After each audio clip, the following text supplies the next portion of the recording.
Sasalo Agortolani, Obonoro, Asia Tinikatal Academic Bombon, Fiogorica, Hasan Montiokra, Professor Dr. Manik Shah, Abologologi, Asia Tibake, Publication Kajama Katal, Bijapuni, no behind Fiogorica, Tai, Abologologi, Kitarawi, Timatisha Mugoi, Katal, Asia Tinikatal building behind Fiogorica, Hasan Montiokra, Professor Dr. Manik Shah.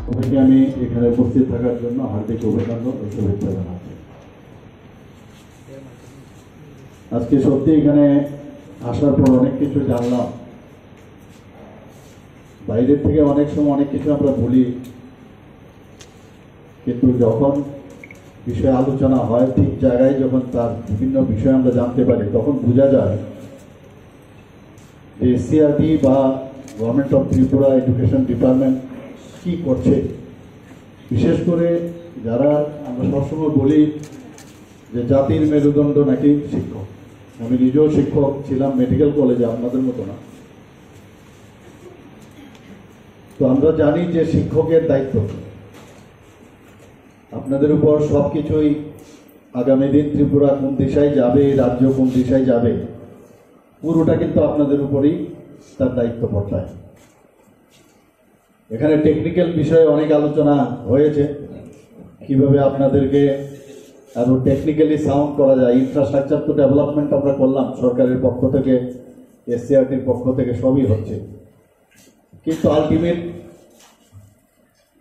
সেটা কি আমাদের স্টুডেন্টদের result. আমাদের স্টুডেন্টের 1 থেকে 5 জন 7 জন 10 জন ভালো result করলো, তাতে কিন্তু মানে টিচারের 100% এভারেজ ঠিক আছে, একজন একদম এক্সট্রিম ভালো হতে পারে, কিন্তু তার রেজাল্ট অন্তত ভালো হওয়া উচিত। তবেই শিক্ষকের দায়িত্ব সম্পর্কে আমরা বলতে পারবো। এতগুলো যে আমরা করলাম, বিভিন্ন বিষয় এখানে দেখলাম আমরা। আমি সবসময় আমি যখন স্টুডেন্টদের বলতাম কোনো জায়গায় যদি দেখা যায় স্টুডেন্টের রেজাল্ট খারাপ, this credit goes to teacher. আমি যদি বলি তোমার কারণে তুমি পড়াশোনা করোনি, সেটা কিন্তু হবে না। আমার কারণে তোমার রেজাল্ট খারাপ। ইনফ্রাস্ট্রাকচার ডেভেলপমেন্ট এগুলো তো ঠিক আছে, বিভিন্ন সাইন্টিফিক ওয়ে তো বলা হয়েছে। এখানে চৌধুরী সাহেব বলেছেন যে ভারতবর্ষে কোনো এক সময় নালন্দা বিশ্ববিদ্যালয়, তক্ষশিলার মতো বিশ্ববিদ্যালয় এখানে ছিল। মানুষ বিদেশ থেকে এখানে আসতে পারত। মাননীয় প্রধানমন্ত্রী নরেন্দ্র মোদীজি দায়িত্ব নেওয়ার পরে উনি কিন্তু বিশেষ করে এডুকেশনের উপর প্রচন্ড এমফেসাইজ করেছেন, যে কারণে 33 থেকে 34 বছর পরে এই ন্যাশনাল এডুকেশন পলিসি 2020-তে সেটা উনি স্টার্ট করেন। এর মূল উদ্দেশ্য কি, আমাদের যে কৃষ্টি সংস্কৃতি, আমাদের ভারতীয়তার যে বিষয়, সেগুলো এই এডুকেশনের মধ্যে থাকা, এবং কেউ পড়াশোনা করতে গেলে তারপর চাপ যেন না আসে।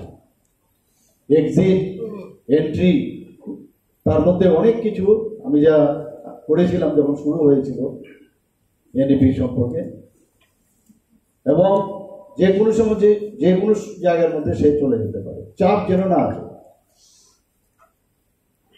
আমার অত্যন্ত ভালো লাগলো এখানে যে এখানে যারা প্রধান শিক্ষকরা আছেন সমস্ত শিক্ষকদের এখানে একটা তাদের ট্রেনিং দেওয়া হয়।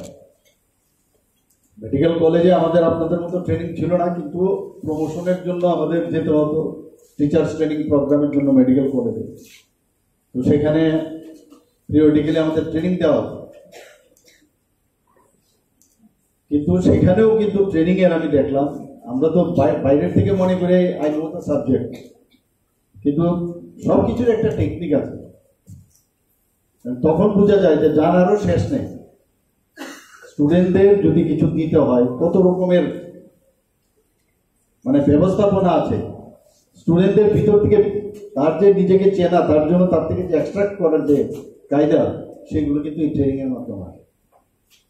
কোশ্চেন সেট করার সময় 100 মার্কসের যদি আমরা কোশ্চেন সেট করি, তারপরে একটাও দুটো থাকবে ডিস্ট্রাক্টর, তাতে বোঝা যাবে ধরুন এইটি তো সবাই বলছে, কিন্তু এই দুটো কোশ্চেনের আনসার যে দিতে পারবে, তার মধ্যে সে যদি সন্তুলন অবস্থায় ঠিকভাবে দিতে পারে, he is best or she is best. এই যে বিষয়গুলো আমাদের জানা ছিল না এগুলো। এবং আজকে আবার যেটা আমরা বারবার আমরা সব জায়গায় বলছি, যে আমাদের কিন্তু দায়িত্ব অসীম।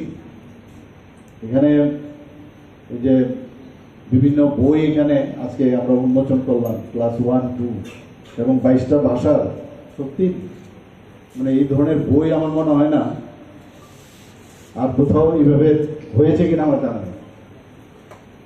এনসিইআরটিকে আমি ধন্যবাদ দেব।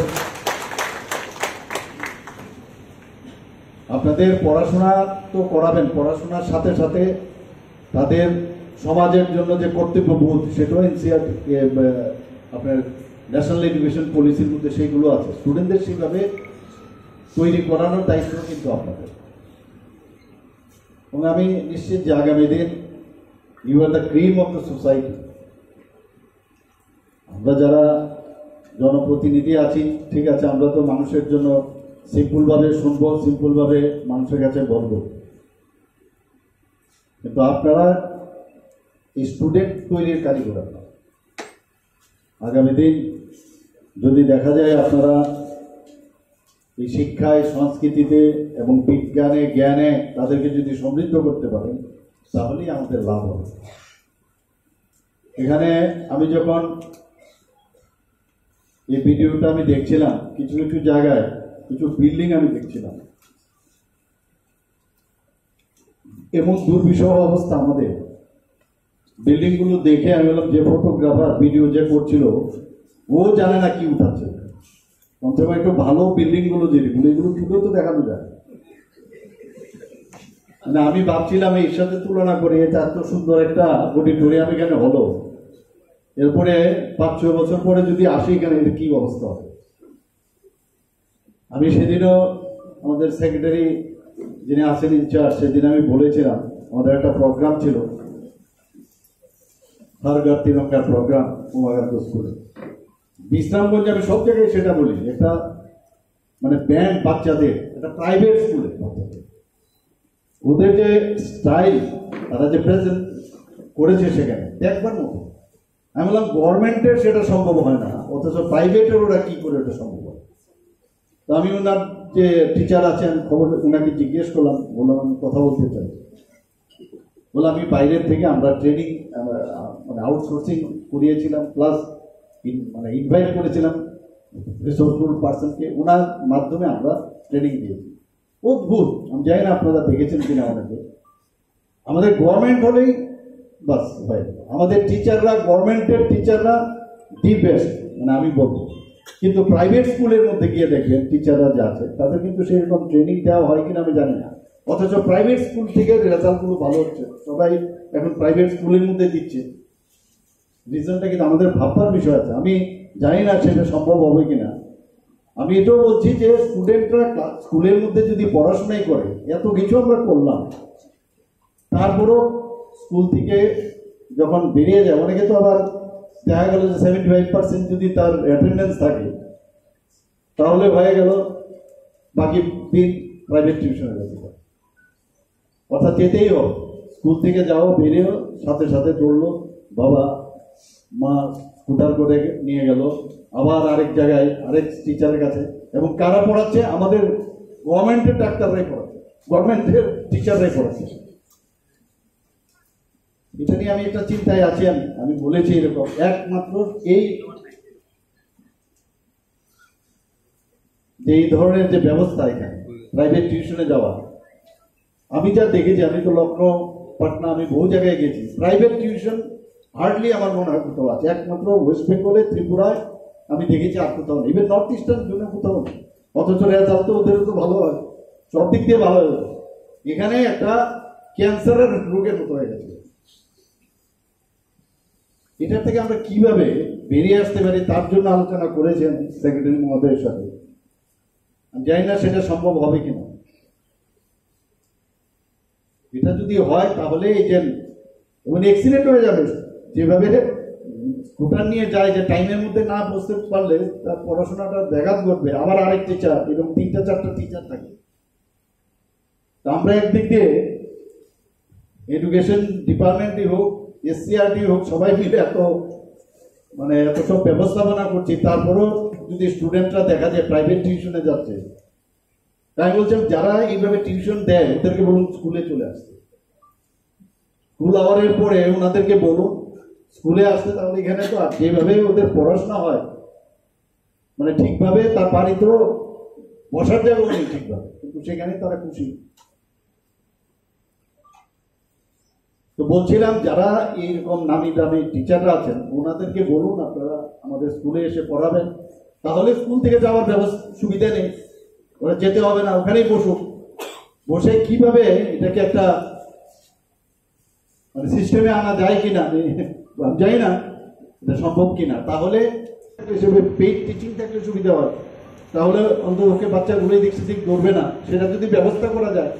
আর গার্জিয়ানরাও খুশি থাকবে যে আমার সময় নষ্ট হবে না, আমি আমার যা কাজ করবো, আমার ছেলে মেয়েরা ওখানে আছে আরামসে। সেরকম করা যায় কিনা আমি জাস্ট একটা চিন্তা ভাবনা করছি, একটা মেকানিজম তৈরি করা যায় কিনা। They will be paid, no problem. Accident থেকেও বাঁচবে, যেভাবে দৌড়ায় অ্যাক্সিডেন্ট থেকেও বাঁচবে। এক্ষুনি যেতে হবে, মাঝে মাঝে স্কুটারও খারাপ হয়ে যায়, গাড়ি রাখারও জায়গা নেই। তো এরকম একটা ব্যবস্থা, ইনোভেটিভ আইডিয়া বলছি আপনারাও এনসিআরটির এসব ইনোভেটিভ আইডিয়া, আমরাও কেন না কিছু ইনোভেটিভ আইডিয়া করি না। সমাজকে যদি শক্তিশালী করতে হয় তা আমরা এই ধরনের কোনো কিছু করা যায় কিনা, সবাই মিলে আপনারা আসুন। আমরা স্কুলের মধ্যে এত ইনফ্রাস্ট্রাকচার আছে, টিঙ্কারিং ল্যাব থেকে আরম্ভ করে কত কিছু আমরা করছি, নিপুণ ত্রিপুরা কত কিছু আমরা করছি, কিন্তু আসল জায়গার মধ্যে কিন্তু কিছু হচ্ছে না।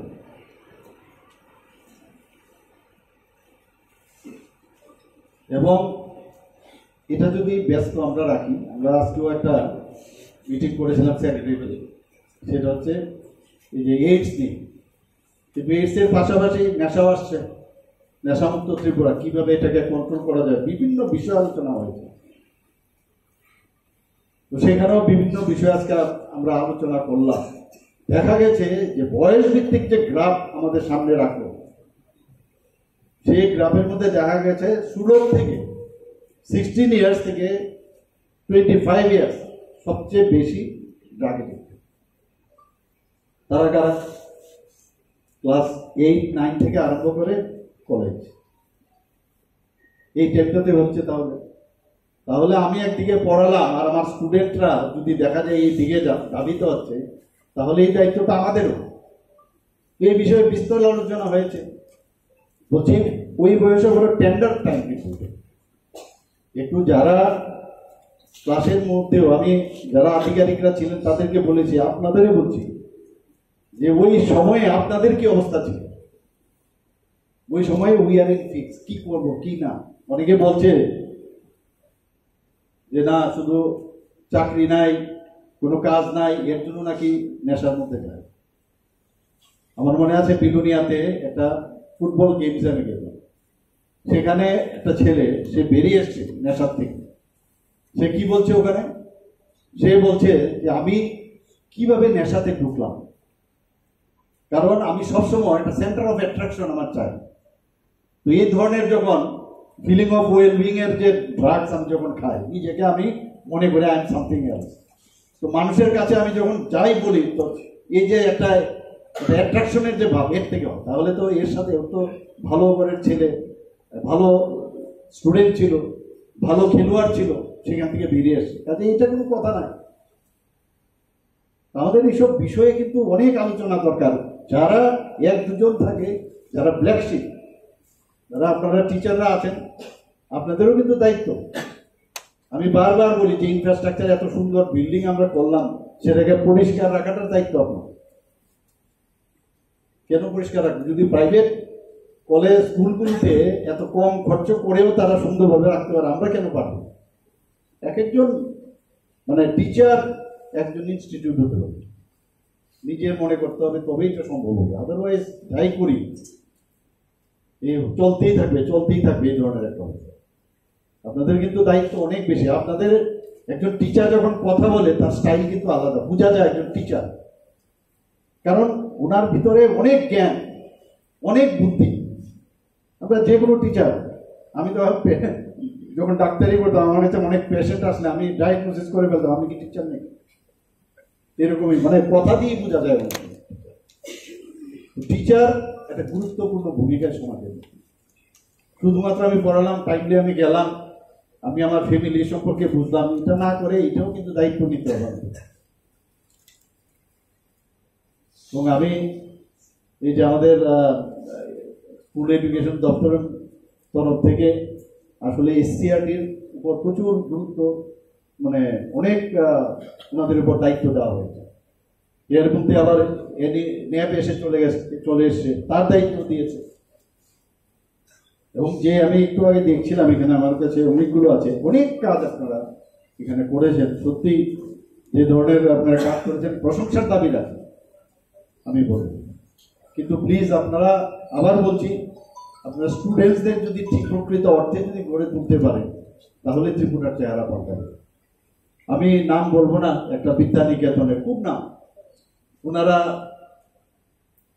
একটা আদর্শিত। এবং আমি বললাম যে আপনাদের এখানে অনেক দিন ধরে স্টুডেন্টরা বেরিয়েছে, কিন্তু আমি তো ভাবলাম যে আপনাদের যেভাবে আপনাদের মিশন, সেই মিশনের যে চিন্তা ভাবনা, এই লোকগুলো কোথায় গেল? আজকে আমাদের ত্রিপুরাতে বা আমাদের রাজ্যতে দেখি অনেক সময় ওদেরকে খুঁজে পাই না। বলে তারা শুধু আসে শুধু নিজের ফিউচার বানানোর জন্য, একদম পরিষ্কার বলে দিয়েছে, সমাজের দায়িত্ব ওদের নেই। তা আমরা তো ভাবলাম যে আমরা বাইরের থেকে তো ভাবি এত বড় ইনস্টিটিউশন, এত বড় মিশন, কিন্তু এই লোকগুলো এত বছর হয়ে গেল, তারা যদি আজকে সমাজে আসতো আপনাদের যে আদর্শ সেই অনুযায়ী, তো আমাদের কাজটা অনেকটা কমে যেত। ওরা অনলি তাদের ফিউচার বানানোর জন্য আমাদের না, তাহলে লাভটা কি?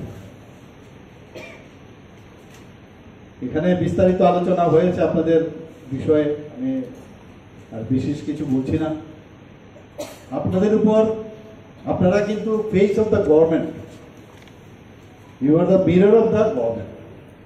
আপনাদের উপর নির্ভর করবে আগামী দিন এই গভর্নমেন্ট তার কাজকর্ম কি হচ্ছে না হচ্ছে। আমরা ঠিক আছে, চাকরি বাকরি তো এগুলো থাকবে, অনেক সময় অনেক জায়গায় আমরা দেখি এখন চাকরির জন্য অনেক সময় আন্দোলনও করে।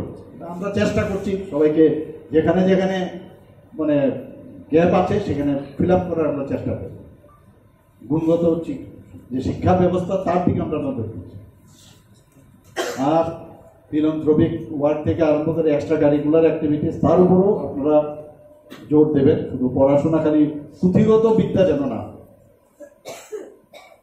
প্রধানমন্ত্রীজি যেটা চাইছেন যে আমাদের এই ভারতবর্ষ বা আমাদের রাজ্য আবার বিশ্ব সবাই আবার শ্রেষ্ঠ আসন লবে, সেই যে চেষ্টা উনি করছেন, সেটা একমাত্র সম্ভব শিক্ষক সমাজের মাধ্যমে।